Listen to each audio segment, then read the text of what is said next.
Bismillahirrahmanirrahim. Assalamualaikum warahmatullahi wabarakatuh.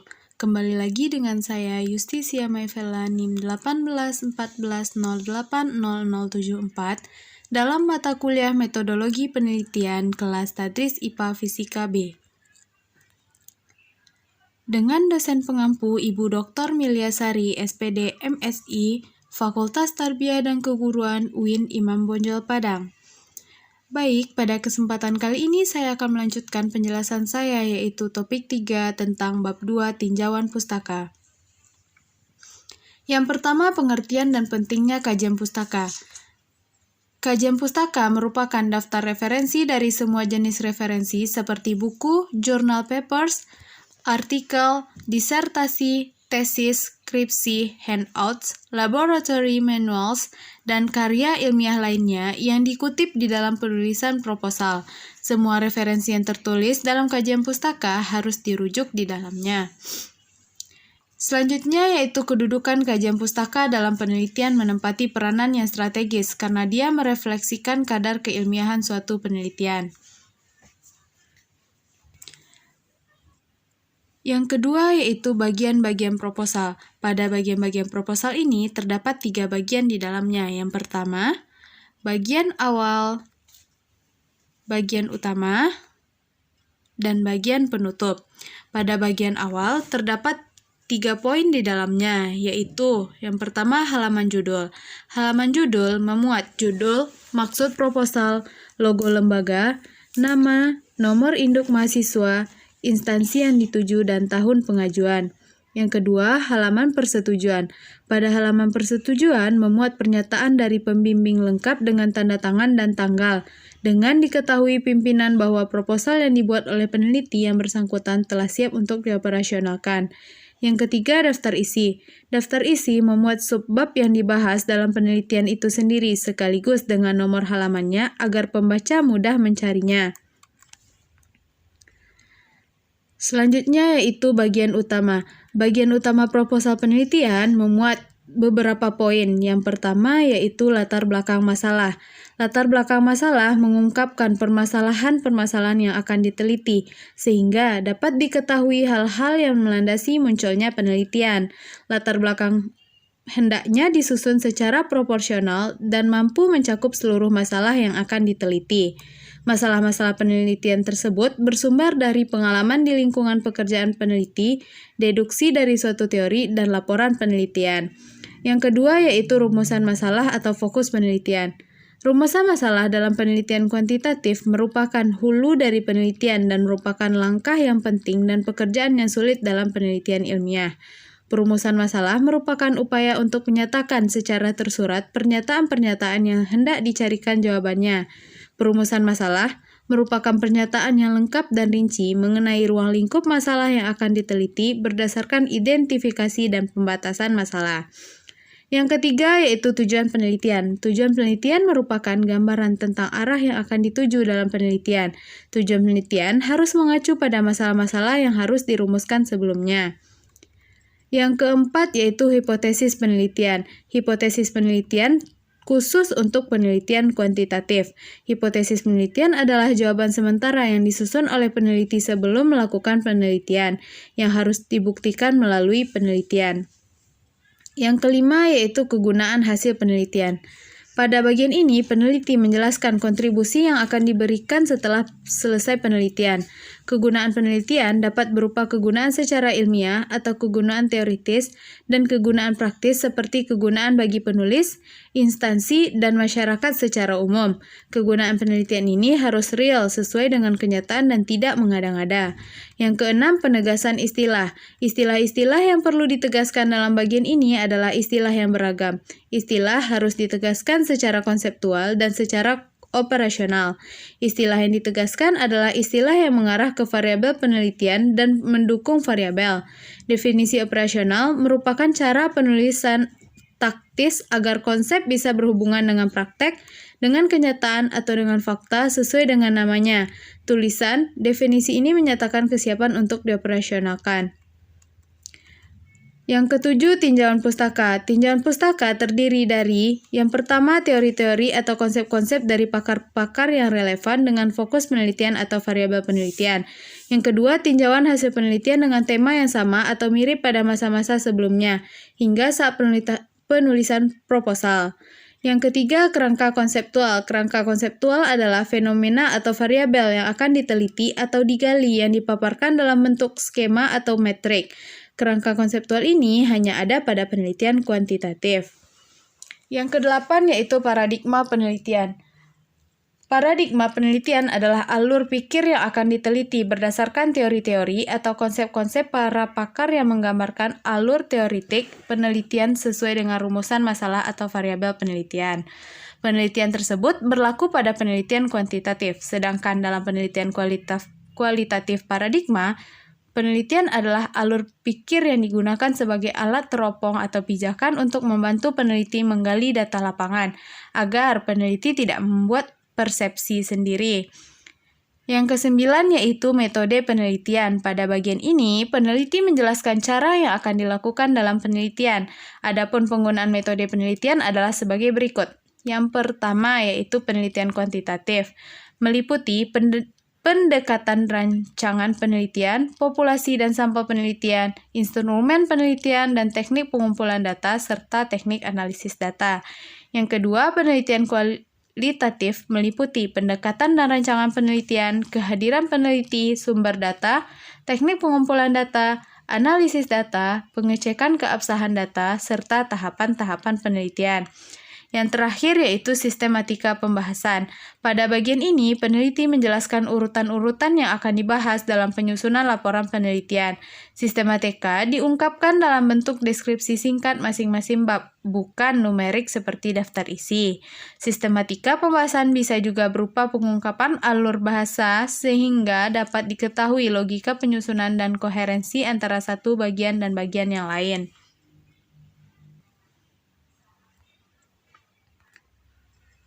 Bagian akhir yaitu daftar rujukan. Daftar rujukan adalah sumber literatur yang digunakan sebagai referensi pokok dalam proposal. Yang kedua, lampiran. Lampiran proposal terdiri dari rancangan daftar isi, rancangan instrumen pengumpulan data, dan hal lain yang dianggap perlu. Selanjutnya yaitu cara-cara mengkaji bahan pustaka dan menyusun kerangka berpikir. Kajian pustaka adalah kegiatan mencari referensi yang relevan dengan penelitian yang akan dilakukan untuk dikutip atau dijadikan dasar dari sebuah ide penelitian. Di sini saya akan menjelaskan sedikit tentang cara menyusun kajian pustaka. Terdapat beberapa cara menyusun kajian pustaka. Yang pertama, memilih sumber pustaka. Dalam memilih sumber pustaka, terdapat beberapa kriteria sumber pustaka sebagai berikut. Yang pertama, sesuai dengan topik penelitian yang akan dilakukan. Isi mudah dipahami oleh peneliti. Pernyataan dalam sumber tersebut harus bisa dibuktikan secara empiris. Sumber pustaka harus terorganisir supaya lebih mudah dalam mencari informasi yang dibutuhkan, sesuai dengan perkembangan zaman dan sesuai dengan teori baru. Berhubungan dengan penelitian, serta sumber tersebut harus terpercaya. Yang kedua, menelusuri sumber pustaka. Setelah ditemukan beberapa sumber pustaka yang sesuai dengan penelitian yang dilakukan, maka langkah selanjutnya adalah menelusuri isi di dalam pustaka untuk mencari kutipan. Caranya adalah dengan melihat daftar isi terlebih dahulu, kemudian membaca secara keseluruhan bagian sumber pustaka yang dianggap penting. Yang ketiga, membaca sumber pustaka. Jauh lebih baik jika kita mengambil sumber pustaka dengan cara membaca dan memahami isi sumber pustaka tersebut supaya tidak asal mengutip. Tujuan lainnya adalah untuk membentuk kerangka teori di dalam pikiran supaya mempermudah penulisan karya ilmiah. Yang keempat, mencatat hasil interpretasi terhadap sumber pustaka. Catatlah hal-hal yang dianggap penting di dalam sumber pustaka, kemudian menulis ulang yang kita baca sesuai pemahaman, dan memeriksanya kembali untuk memastikan keakuratan kajian pustaka yang akan dibuat. Terakhir, penyajian kajian pustaka. Setelah semua sumber pustaka didapatkan, maka langkah selanjutnya adalah menulis kajian pustaka. Pada umumnya, kajian pustaka berada di bab 2 suatu karya ilmiah. Kajian pustaka terdiri dari beberapa subbab yang menjabarkan semua yang berhubungan dengan penelitian yang akan dilakukan.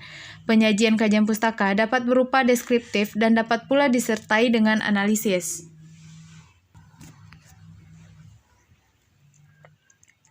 Selanjutnya yaitu kerangka berpikir. Kerangka berpikir merupakan sebuah model atau juga gambaran yang berupa konsep yang di dalamnya itu menjelaskan mengenai suatu hubungan antara variabel yang satu dengan variabel yang lainnya. Cara menyusun kajian pustaka.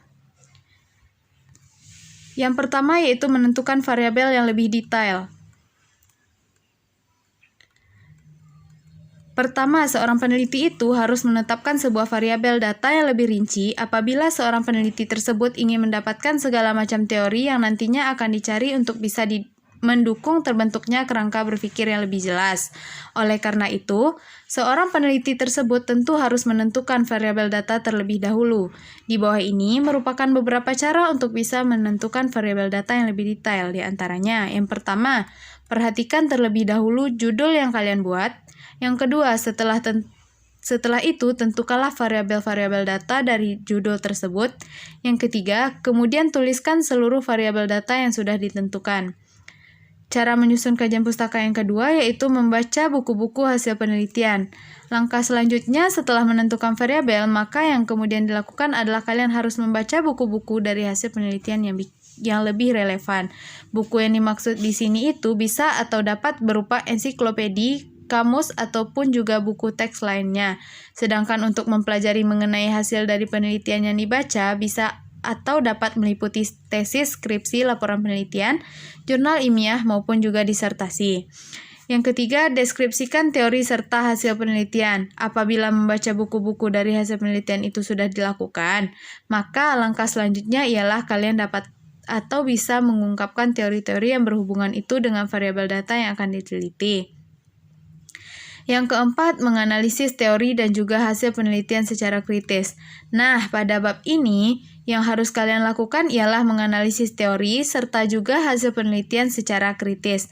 Namun, di dalam proses menganalisis, seorang peneliti tersebut bisa atau dapat mengkaji teori yang sudah ditetapkan sesuai dengan objek penelitian itu ataupun tidak. Yang kelima, menganalisis komparatif tentang teori dan hasil penelitian. Pada tahap ini, kalian kemudian harus melakukan sebuah analisis serta juga komparasi dengan cara membandingkan teori yang satu dengan yang lainnya. Nah, dari hasil itu, kemudian seorang peneliti tersebut bisa atau dapat menggabungkan teori yang satu dengan teori yang lainnya, ataupun juga dengan cara mereduksi apabila hasil analisis itu dipandang terlalu luas. Yang keenam, sintesa kesimpulan. Setelah selesai tahap di atas, selanjutnya yang harus kalian lakukan oleh seorang peneliti itu bisa dapat atau bisa melakukan sebuah sintesa atau juga kesimpulan sementara. Perpaduan sintesa yang terjadi antar variabel tersebut akan menghasilkan beberapa kerangka berpikir yang kemudian bisa atau dapat digunakan untuk merumuskan sebuah hipotesis. Dan yang terakhir yaitu kerangka berpikir. Apabila sintesa kesimpulan itu juga sudah dilakukan, maka tahap yang terakhir ialah kalian sudah dapat atau bisa menyusun skema dari kerangka berpikir. Terdapat dua macam kerangka berpikir, diantaranya kerangka asosiatif dan juga kerangka komparatif. Selanjutnya yaitu aturan pengutipan tulisan berdasarkan body note, footnote, dan endnote. Sebelum kita mempelajari footnote, body note, dan endnote, kita perhatikan dulu pengertian kutipan. Kutipan adalah pinjaman kalimat atau pendapat dari seorang penulis, baik yang terdapat dalam buku, majalah, koran, dan sumber lainnya, ataupun berasal dari ucapan seorang tokoh. Kutipan ini pun terbagi dua. Yang pertama, kutipan langsung, dan yang kedua yaitu kutipan tidak langsung. Kutipan langsung apabila penulis mengambil pendapat orang lain secara lengkap, kata demi kata, kalimat demi kalimat sesuai teks asli, tidak mengadakan perubahan sama sekali. Yang kedua, kutipan tidak langsung apabila penulis mengambil pendapat orang lain dengan menguraikan intisari pendapat tersebut, susunan kalimat sesuai dengan gaya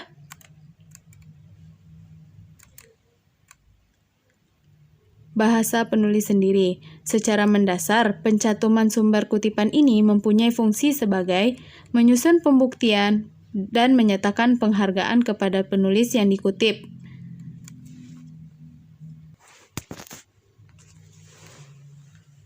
Selanjutnya yaitu model pencantuman referensi.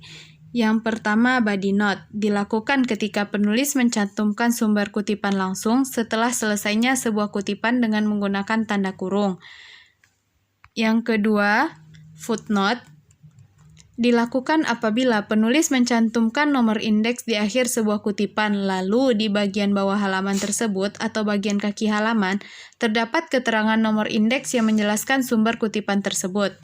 Yang ketiga, endnote merupakan sebuah catatan khusus yang ditempatkan pada bagian akhir dari sebuah karya ilmiah. Selanjutnya yaitu penelitian relevan dan cara penulisannya. Penelitian yang bisa dianggap relevan. Yang pertama, jika sebuah penelitian, maka judul topik yang diteliti memiliki hubungan. Tentu saja, sebuah penelitian itu dibuat untuk menjelaskan judul dari topik, maka jika tidak ada hubungannya, maka bisa dianggap tidak nyambung.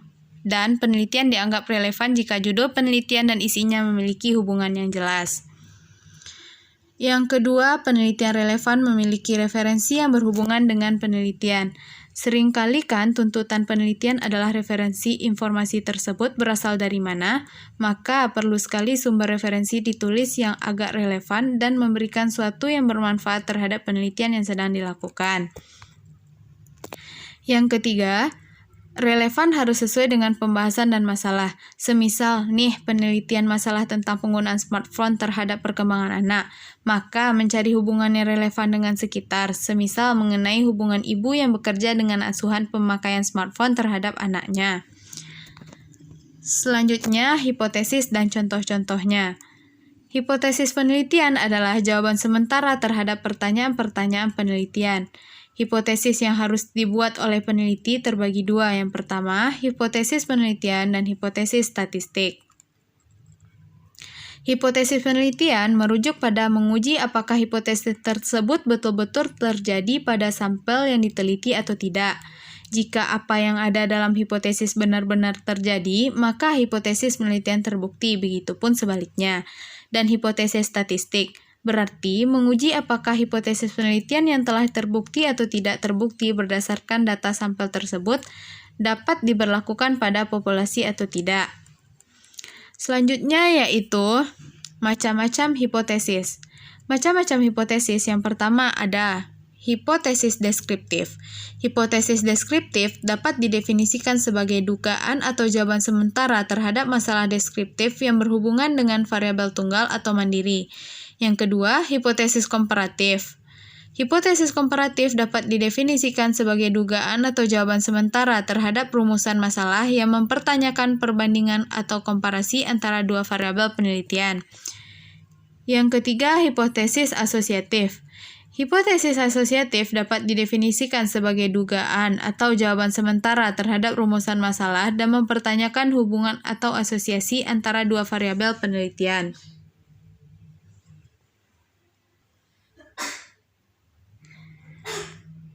Selanjutnya yaitu ciri-ciri hipotesis yang baik. Yang pertama yaitu harus menyatakan hubungan, yang kedua harus sesuai dengan fakta, yang ketiga harus berhubungan dengan ilmu serta sesuai dengan tumbuhnya ilmu pengetahuan, yang keempat harus dapat diuji, yang kelima harus sederhana, dan yang terakhir harus bisa menerangkan fakta. Selanjutnya yaitu perumusan hipotesis. Yang pertama, teori sebagai acuan perumusan hipotesis. Untuk memudahkan proses pembentukan hipotesis, seorang peneliti biasanya menurunkan sebuah teori menjadi sejumlah asumsi dan postulat. Yang kedua yaitu fakta ilmiah sebagai acuan perumusan hipotesis. Selain menggunakan teori sebagai acuan dalam merumuskan hipotesis, dapat pula menggunakan acuan fakta. Secara umum, fakta dapat didefinisikan sebagai kebenaran yang dapat diterima oleh nalar dan sesuai dengan kenyataan yang dapat dikenali dengan panca indera. Fakta ilmiah sebagai acuan perumusan hipotesis dapat diperoleh dengan berbagai cara, misalnya yaitu memperoleh dari sumbernya. Yang kedua, fakta yang didefinisikan dengan cara menggambarkan dan menafsirkan dari sumber yang asli. Yang ketiga, fakta yang diperoleh dari orang mengidentifikasi dengan jalan menyusunnya dalam bentuk abstract reasoning atau penalaran abstrak. Sekian yang dapat saya sampaikan. Assalamualaikum warahmatullahi wabarakatuh.